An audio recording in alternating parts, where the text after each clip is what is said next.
কি কি কাজ করলে কোরবানি অর্থহীন হয়ে যেতে পারে? কোরবানি অর্থহীন হয়ে যাওয়ার জন্য সবচেয়ে বড় যেই কাজটি হতে পারে সেটা হলো লৌকিকতার কারণে বা আল্লাহর সন্তুষ্টি অর্জন ছাড়া অন্য কোনো কারণে যদি কোরবানি হয় তাহলে সেই কোরবানিটা অর্থহীন হয়ে যেতে পারে। কোরবানিটার সওয়াব পাওয়া থেকে আমরা বঞ্চিত হতে পারি, আল্লাহর কাছে এর কোনো বিনিময় নাও থাকতে পারে যদি আমাদের ইখলাস না থাকে। কোরবানিতে ইখলাস খুব কমই থাকে। কোরবানিকে ঘিরে যদি আপনি বলেন সবচেয়ে বড় সতর্ক থাকার জায়গাটা কোনটা, তো আমি বলবো নিয়তকে খালিস করা। অন্য অনেক ইবাদত আছে, নামাজের ক্ষেত্রে আমরা আল্লাহর জন্য নামাজ পড়ি, সেখানে আসলে ইখলাসের অভাব এত বেশি থাকে না।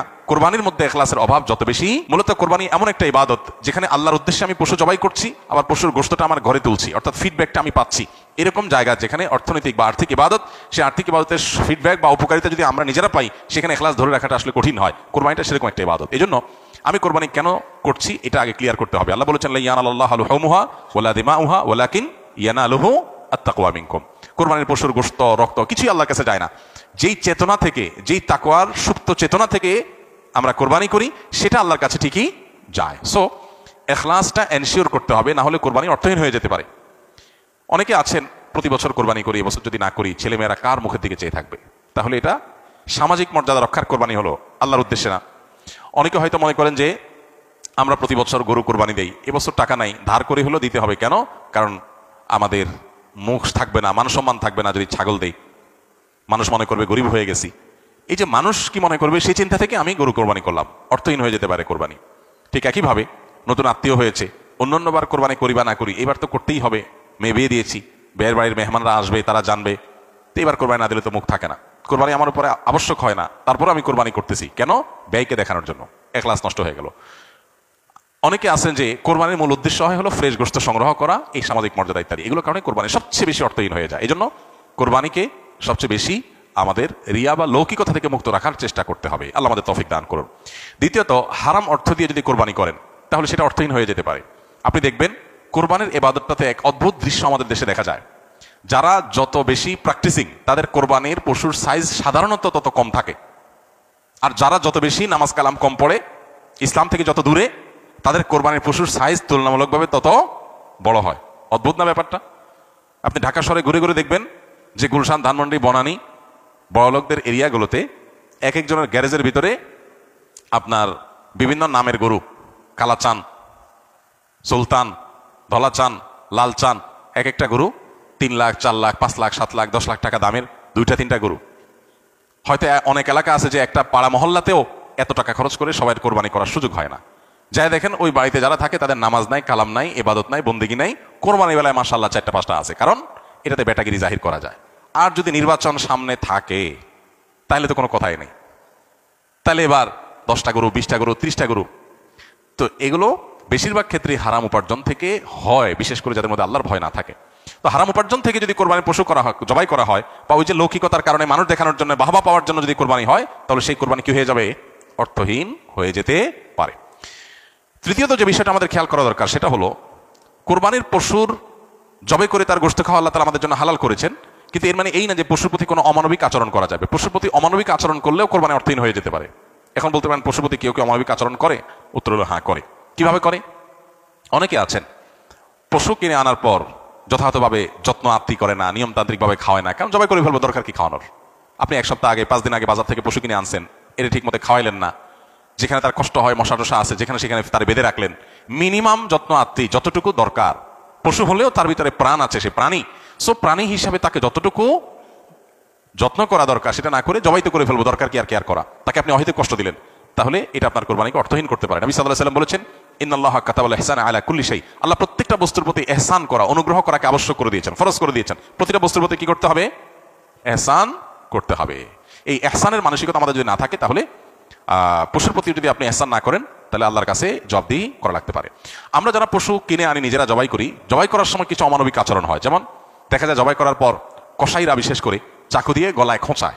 এই গলায় খোঁচানোর কারণে দেখা যায় যে স্বাভাবিকভাবে রক্ত প্রবাহ হয়ে, রক্ত বের হয়ে যে মৃত্যু হতো, সেটা না হয়ে একটা পশু মারা যাচ্ছে অনেক সময় স্পাইনাল কর্ডে আঘাত করার কারণে। তো এই যে খোঁচাখুচি করে পশু মারলেন, অনেক সময় পশু খাওয়াটা পর্যন্ত হারাম হয়ে যেতে পারে যদি এরকম খোঁচাখুচি হয়। জন্য জবাইয়ের পরে ছেড়ে দিতে হবে, তার প্রাণ বাইর হওয়ার জন্য স্বাভাবিকভাবে। খোঁচাখুচি করা যাবে না চাকু দিয়ে। অনেক সময় দেখা যায় কসাইরা পশুর এখনো পুরো প্রাণ বের হয় নাই, এখনো মারা যায় নাই, রক কাটা শুরু করেছে, চামড়া ছেলা শুরু করে দিয়েছে, নাড়াচাড়া এখনো করছে, এটা অমানবিক। তার প্রাণটা বের হওয়ার জন্য অপেক্ষা করতে হবে। নবী সাল্লাল্লাহু আলাইহি ওয়াসাল্লাম পরিষ্কারভাবে বলেছেন, তোমরা চাকু ভালো করে ধার দিবে। কেন? কারণ ধার দিলে পশু তাড়াতাড়ি জবে হয়ে যাবে, অহেতুক তাকে খোঁচাখুচি করে কষ্ট দেওয়া লাগবে না। আমরা দেখা যায় নিজেরা হয়তো পশুর প্রতি অনেকে যত্ন করি, মায়া করি, কিন্তু পশুটা যে আপনার বিক্রেতার কাছ থেকে আপনি কিনে এনেছেন, এই পশু প্রতি সে হয়তো কোনো অমানবিক কাজ করেছে, যদিও তার দায়টা আপনার উপর আসবে না, কিন্তু সামাজিকভাবে আমাদের সবার উপরে এই দায়টা চলে আসে। আমরা জানি পশু পরিবহন থেকে নিয়ে পশু বাজারজাত করা থেকে নিয়ে জবে পর্যন্ত ধাপে ধাপে পশুর প্রতি চরম অমানবিক আচরণ এদেশে করা হয়। পরিবহনে হয়, আপনারা জানেন, একটা ট্রাকে ধরা যাক যে 15টা গরু উঠানো যাবে, সেখানে 20টা গরু উঠানো হলো, 5টা গরু বেশি উঠানো হলো, তাতে পড়তা বেশি হয়ে যায়, খরচ কম পড়ে, ব্যবসাটা একটু বেশি হয়ে যায়। কিন্তু 5টা গরু বেশি উঠানোর কারণে কি হয়, ওই পশু যেগুলোকে উঠানো হয়েছে সেগুলোকে এমন গাদাগাদি করে দাঁড় করানো হয় যে তাদের গায়ে শরীরে রীতিমতো ঘা হয়ে যায়, এবং মাঝখান দিয়ে এমনভাবে বাঁশ বেঁধে দেওয়া হয় যাতে কোনোভাবে বসতে না পারে। 10 ঘন্টা, 15 ঘন্টা, 20 ঘন্টা পর্যন্ত অনেক সময় সিরিয়ালে জ্যামে ট্রাকগুলো, পিকআপগুলো আটকা পড়ে থাকে, এবং 20 ঘন্টা ধরে তাদেরকে এভাবে এমনভাবে বাঁশ বেঁধে দেওয়া হয় যাতে করে কোনোভাবে বসতে না পারে। ছাগল দোকানে আপনারা দেখবেন, ঢাকায় যে সমস্ত আপনার ছোট ছোট ছাগল বিক্রির জায়গাগুলো আছে, দোকানগুলো আছে, সেগুলোতে দেখবেন গলায় রশি বেঁধে এমনভাবে ঝুলায় রাখা হয় যে হয়তো 1-1.5 ফিট বা আরো কম রশি রাখা হয়, এবং যাতে কোনোভাবে ছাগল বসতে না পারে, কারণ বসলে তো ক্রেতা দেখতে পাবে না, ক্রেতা যাতে সাইজ দেখতে পারে সেজন্য তাকে দাঁড় করিয়ে রাখা হয়। সে দাঁড় করানোটা কখন থেকে নিয়ে, ওই যে সকাল 7টা বা 6টা ফজরের পর পর পশুর দোকান খোলে তখন থেকে নিয়ে একদম রাত 8টা-9টা পর্যন্ত, এই পুরো সময় 12 ঘন্টা, 14 ঘন্টা, 16 ঘন্টা আপনি এইভাবে ঝুলে রাখতেছেন একটা জীবন্ত পশুকে, অমানবিক আচরণ। এরপরে বাজারজাতকরণের সময় আমরা জানি পেটের মধ্যে হাওয়া দিয়ে ফুলানো হয়, পানি অতিরিক্ত জোর করে জবরদস্তি পান করে তারপরে ফুলানো হয়, এগুলো সব অমানবিক আচরণ। এগুলো আমাদের কোরবানির যে আসল রূহ এবং প্রাণ সেটাকে নষ্ট করতে পারে। এগুলোর দায় অবশ্য কোরবানিকারীর উপর আসবে না, কিন্তু কোরবানিকারীর দায়িত্ব আছে এগুলোর ব্যাপারে সামাজিক সচেতনতায় সামিল হওয়া।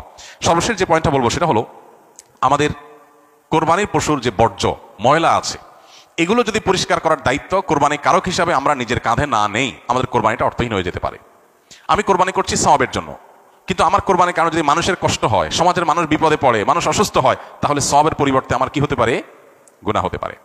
আপনি কোরবানির পশু এনেছেন, এবার কোরবানির পশুর যে গোবর, তার পেশাব, বিষ্ঠা, এগুলো পুরো এলাকাকে ময়লা দিয়ে ভরে ফেলেছে, দুর্গন্ধে ছেয়ে গেছে। আপনি কোরবানিকারী, আপনার দায়িত্ব এগুলোকে পরিষ্কার করে যথাস্থানে ফেলে দেওয়া এবং মানুষের যেন কষ্ট না হয় সেদিকটা খেয়াল করা। পেশাব করেছে, পানি দিয়ে তাড়াতাড়ি করে ধুয়ে ড্রেনে এটাকে ফেলে দেওয়া, এবং ড্রেনে যাতে আবার প্রবাহটা ঠিক থাকে সেজন্য আপনি ভূমিকা রাখা, এটা আপনার কর্তব্য।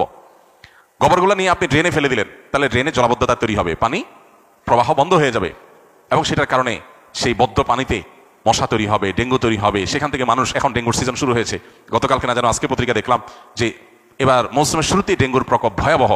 হয়তো এখান থেকে যে মশা তৈরি হয়েছে এটা কোনো মানুষকে কামড় দিবে, সে মানুষটা অসুস্থ হয়ে হসপিটালে ভর্তি হয়ে হয়তো মারা যাবে, লাখ লাখ টাকা খরচ হবে, আইসিইউতে যাবে, আপনি হয়তো জানেন আপনি কোরবানি করে চলে গেছে। তো এই জন্য আমাদের কোরবানির পশুর বিষ্ঠা, ময়লা, বর্জ্য এগুলোকে পরিষ্কার করা, যথাস্থানে ফেলা, যেখানে সেখানে না ফেলা, এবং ড্রেন অন্যান্য জায়গায় মানুষের রাস্তাঘাটের আশেপাশে চলাফেরার জায়গায় ফেলে মানুষের কষ্টের কারণ যেন না হয় সেটা লক্ষ্য করা আমাদের কর্তব্য। যদি না করি তাহলে এই কোরবানি অর্থহীন হয়ে যেতে পারে। ভাইরা আমার, প্রতি বছর এই বিষয়টাতে আমরা সচেতনতা সৃষ্টি করার চেষ্টা করি। কোরবানি হোক পবিত্র, আমাদের দেশও থাকুক পরিচ্ছন্ন, আমাদের পরিবেশটাও ভালো থাকুক, এই স্লোগানটা আমাদের মাথায় রাখতে হবে। কোরবানি করার পরে অনেক সময় দেখা যায় কোরবানি পশুর রক্ত রাস্তায় বেয়ে পড়ে গেছে, মাটির রাস্তায় শুকিয়ে গেছে, আমি ভালো করে পানি ঢালি নাই, দায় সারা একটু পানি ঢেলে চলে গেলাম, তাহলে এই রক্তটা শুকানোর পরে দুর্গন্ধ হবে, মানুষ আশেপাশ দিয়ে যাবে, নাকে হাত দিয়ে যেতে হবে, কষ্ট হবে, দিলের বদদোয়া মানুষের আপনি পেতে থাকবেন। তো কোরবানি করে কি লাভ? আল্লাহর বান্দাদের কষ্ট দিয়ে তো আল্লাহকে আপনি খুশি করতে পারবেন না। কোরবানি পশুর জবে করার পর অনেকে বুড়ি পছন্দ করেন, বুড়ি খাওয়া হালাল, কেউ চাইলে পছন্দ করলে খেতে পারে পরিষ্কার করে। এখন বুড়ির যে ময়লা সেগুলো আপনি রাস্তার পাশে কোন একটা খালে ফেলে দিয়ে চলে গেলেন, কারোর খেতে ফেলে দিয়ে চলে গেলেন, রাস্তার ধারে ফেলে দিয়ে চলে গেলেন, এবার 1 সপ্তাহ, 10 দিন, 15 দিন, 20 দিন, অনেক সময় 1 মাস বা আরো বেশি সময় পর্যন্ত এগুলোর গন্ধে আশেপাশে মানুষের বসবাস করা কঠিন হয়, পথচারীদের কষ্ট হয়। তো এগুলো সবগুলোই কিন্তু আমাদের কোরবানিকে অর্থহীন করে ফেলতে পারে। অতএব আমাদের উচিত হবে যে আমাদের কোরবানির পশু ময়লা, বর্জ্য এগুলোকে গর্তে ফেলে দিয়ে মাটি চাপা দিয়ে সুন্দর করে সেটাকে দাফন করে দেওয়া, যাতে কোনোভাবে মানুষের কষ্টের কারণ না হয়।